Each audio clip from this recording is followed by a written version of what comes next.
Good morning and welcome to the first episode of Coffee and Cover Two. We're going to recap everything that we thought we saw yesterday briefly before we get into NFL Sunday. Should be fun. Let's start off with the main one we all kind of watched to start the day, which was kind of a shocker, which was LSU UCLA. Buddha, will let you start us off, brother. Yeah, I mean, I guess shocker is a good word to use. Not in a good way. Wasn't shocked in a good way. But tale of two teams. LSU's a first half and second half is two separate teams 2 weeks in a row. Aaron Nussmeier looks like the real deal. Brian Kelly, not a good first quarter coach. I think I'm ready to have that conversation. I think he's a great second half coach, bad first quarter coach. But Aaron Nussmeier's the real deal. End of the day, they won by 17. They damn near covered. I think the line got 21s. All in all, in a good mood. Yeah. Throughout the game, we talked about it, and then kind of after the game, we talked about it a little bit too. It was just like you said, to tell us two halves. At points, LSU looked like they were going to be rolling on them, and then all of a sudden, it was like, okay, here comes this UCLA team, and UCLA looked like they played their best ball game possible. I would agree with that. They were doing things on defense that I hadn't seen them do, and things on offense that I didn't know they could do. They stood up and stood out for a little bit, and then it just came down to the end, and it looked like LSU just had more opportunities to close it out, and they kind of did it that way. What did you think about it, Bo? Were one play away in that first half from it blowing open. It felt like if they could have got it to 21-10, that game would have went LSU. That game would have been 42-10. Like it felt like they were one play away in the first half from it just busting up to it. Yeah, absolutely. What are your thoughts on it, Bo? I thought LSU looked pretty good. I mean, Nuss has been doing what he's supposed to do. I thought Mason Taylor, I know we've been kind of talking about him, obviously, in the last couple weeks. Haven't really seen a ton out of him outside of, I think, in that game against USC. I mean, what did he have yesterday? 7 receptions, 8 receptions, about 70, 80 yards. I mean, I think, it's kind of cementing him as that, good check down right across the middle of the field option for LSU. And I think they really need to start running the offense a little bit more through him, rather than trying to do, your big play receivers that may or may not catch the ball, because Nuss is trying to overdo it a little bit. But, hopefully the injury doesn't hurt him too much. But, I mean, we'll see in the coming days. But, I mean, LSU, I thought, looked really good outside of allowing UCLA to put up 17 points or whatever the final score was. But yeah. Let's move on to Texas and Arch's starting debut. So Arch started off kind of rough. He had 2 picks, but then once he settled, everything kind of just went his way. He kind of did his thing. He was benched the majority of the fourth quarter. There really was not much to touch on. I mean, everything kind of looked good on for Texas offensive wise and defensive wise. Outside of how many miles running? There is one thing to touch on. Buddha did sign me up to do something with Kyle from Twitter. It looks like I'll be running 51 miles before next Saturday. As soon as we get off this, I'll be knocking out some miles. So it's like 8.5 miles a day. We'll be all right. We'll get it done. That's probably the more key factor of anything else. Whenever the score started running up even higher, I was like, oh, here we go. Other than that, I mean, I really don't got much to say about it. I'll dig into it on Tuesday. You got anything on it? I mean, I think it's expected. I think what you saw with him making the bad picks, he ends up turning around. But that's why he's not the starter this year. That's why he still has to grow. That's what we've talked about. It's not an indictment on coaches, but it's a really good example of like, hey, this is why he's still maturing and growing in the program. He's still going to make bonehead decisions because he is still a kid. Like he's still young. So no, I just can't wait till you get to running. Yeah, absolutely. Also, good thing to look at going towards next week. Blake Shapen will be out for the remaining of the year. He had a shoulder injury that's going to cost him the rest of the season. So he's going to be he's going to be out. It kind of sucks for Mississippi State. It really sucks for them going into the Texas game because you thought they would want some. It would have been good to have their starting quarterback, and they're going to be without him. So that sucks. Feel for that kid and hope he gets better. Next up, let's talk about Oklahoma. You guys both picked Oklahoma State to win this one, and like I said, I just saw Ollie kind of disappeared, and Utah's with Kyle Whittingham. They're just when they get rolling, they're rolling, and they absolutely look that way. Lights out. They just came in and beat up Oklahoma State. Shout out to Oklahoma State making that thing close. Yeah. That the late comeback late in the game. I mean, I didn't honestly expect it as much as they contained them to start the game. I think Utah let off the gas, obviously, towards the end of the game, which ended up making it closer than what it should have been. Like I stated in the podcast and even on the live, I thought this was going to be an Ollie Gordon breakout game, and really it's just been kind of a trend for him this year. So I understand the quarterback play has been a little bit better, but dude is playing awful. You go from the best running back in the country to now you're not looking good at all. Absolutely. I don't know what happened. I think his average is like it'll change after yesterday, but going into yesterday it was 3.5 a carry. Yes, which is a bad number, right? Yeah. That's a bad number in college football for an elite back. Like elite backs in college football should be like 4.7 to 5.1. They should be in that range. And not to put it all on Texas, but Texas kind of showed everybody how to put a stop to him in the Big 12 championship, and he hasn't done anything since. Literally, he has not done anything since. Moving on, let's talk about the other big one, close one that was back and forth. Michigan USC. This ages that win for Texas even better. Doesn't help out LSU with the USC loss, but the game was back and forth, and to win a game with your quarterback only throwing 37 yards that's not sustainable. Orgy looks, horrendous. Dude couldn't complete a pass to a brick wall. Seriously. You just got to hit something. He has no arm. Obviously they're going to have to rely on the run game a ton. But, their defense stepped up. Another pick six to get them back in the game. Will Johnson, obviously. I really don't see any reason he isn't going to be the best defensive player in the country after that. 2 pick sixes already, and it's week 4. I really don't see any reason he probably doesn't add another 1 or 2 to cap off, to end the season, on top of many more interceptions and pass deflections to come. So, he's looking great, obviously, and he's the highlight of that team. And Donovan Edwards finally had a good game. How can you not when your quarterback's only throwing for 37 yards the whole game? Outside of that huge fumble he had, Mullins had a really good game too. Like, oh my goodness, he had 2 huge runs for him. Alex Orji, dude. If they did that TikTok trend where like guess the quarterback, ain't nobody guessing Alex Orji's the quarterback. This guy, how did he become a college quarterback? This guy can't throw. He's out there with no arms. It's just unbelievable. It's not sustainable. There's no way you can expect to be a legitimate threat against more good teams. Like I think you caught USC where they were like, we never saw this guy really play a full game. It ain't sustainable. You can't throw for less than 40 yards and expect to win a ton of games. Like great win, you got to figure out how to throw the ball. Also bad on USC. Like you lose a game to a team that didn't throw for 40 yards, and Lincoln Riley's about to start trying to run from the Big Ten, I guess.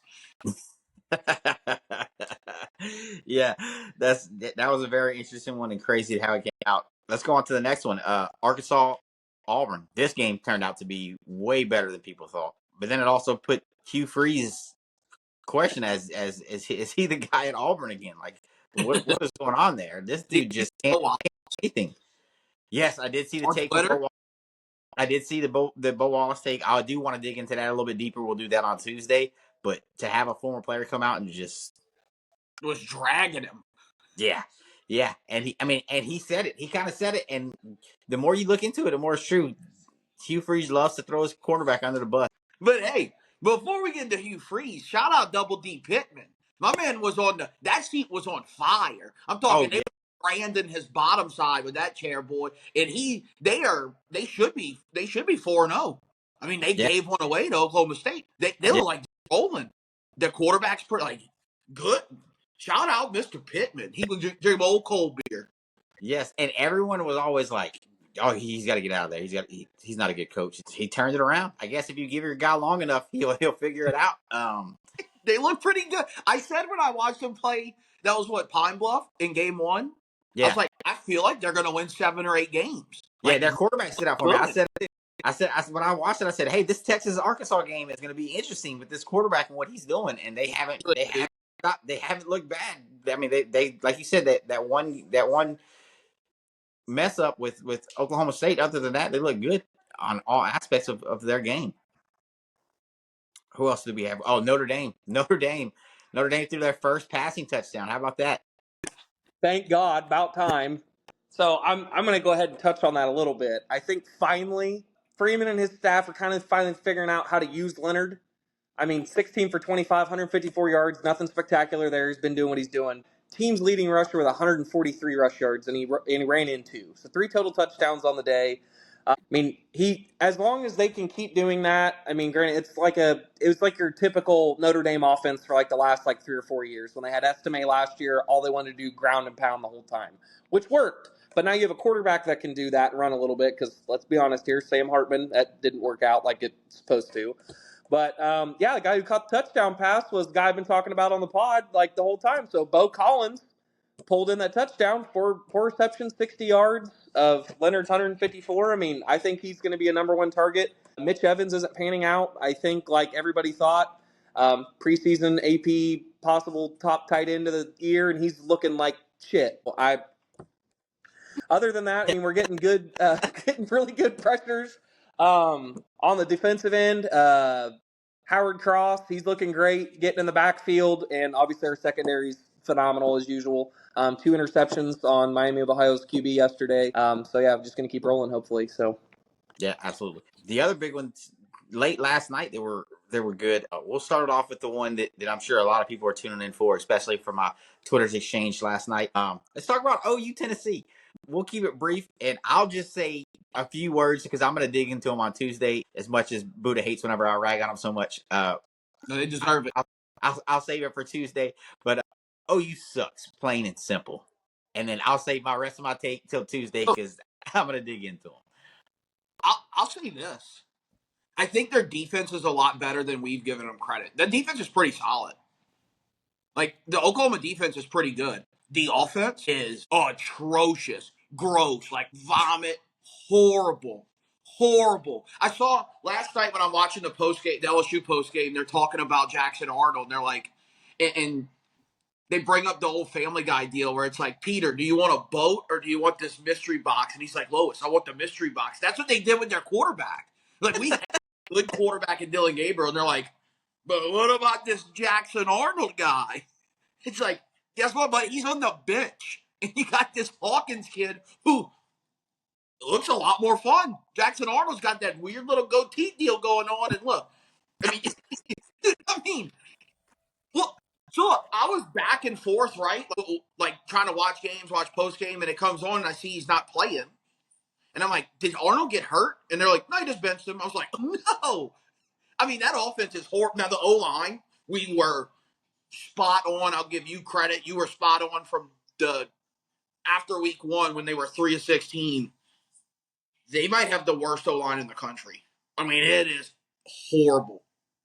And I hope Jackson Arnold figures it out, right? Like, I hope they do. It's better for the conference. It's better for college football if they're a good offense. Like, it's weird them not having one, but woo-hoo. The defense is solid, though. I'll say that. The defense is better than I thought.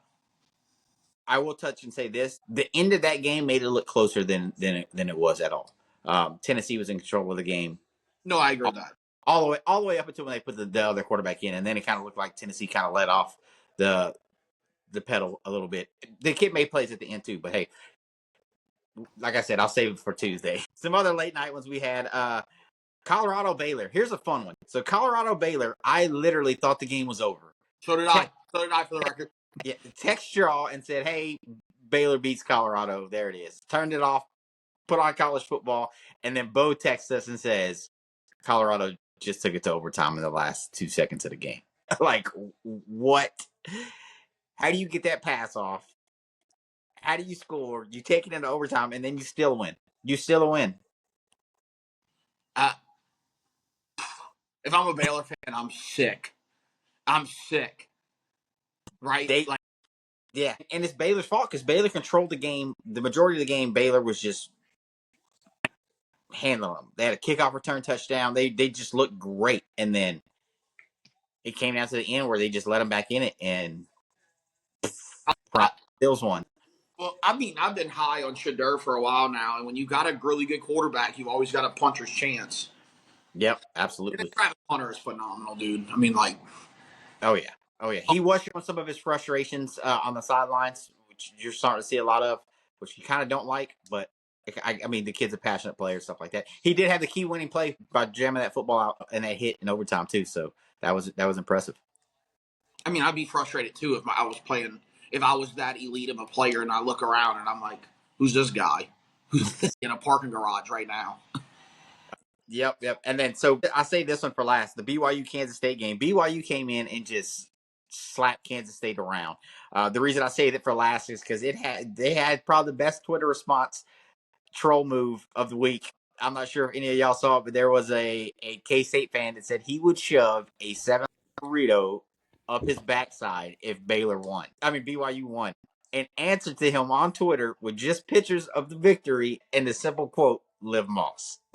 Well, the bad part is I had a beefy 5-layer yesterday. Ate it like this, like well, all right. I did eat a beefy 5-layer though. Man, dang. Well, guys, that's going to conclude our first episode of Coffee and Cover 2. What a way to end it on a beefy 5-layer. We'll dig more into these and give you our better takes as we can dig into them on Tuesday when the pod drops. This is our first episode. We're going to have fun with this. We're going to do it on Sundays to give you all a quick recap of everything that we saw throughout the games. And, hey, we thought this was going to be a horrible slate of college football games, and it was a very entertaining Saturday. Anything else for me before we get out of here, fellas? Live Moss. Live Moss. That's going to be the motto for this week. Live Moss, fellas. I'll cover one thing. Hey, it's 8:53, and guess what? Oh, you still suck. See, have a good one, fellas. Welcome.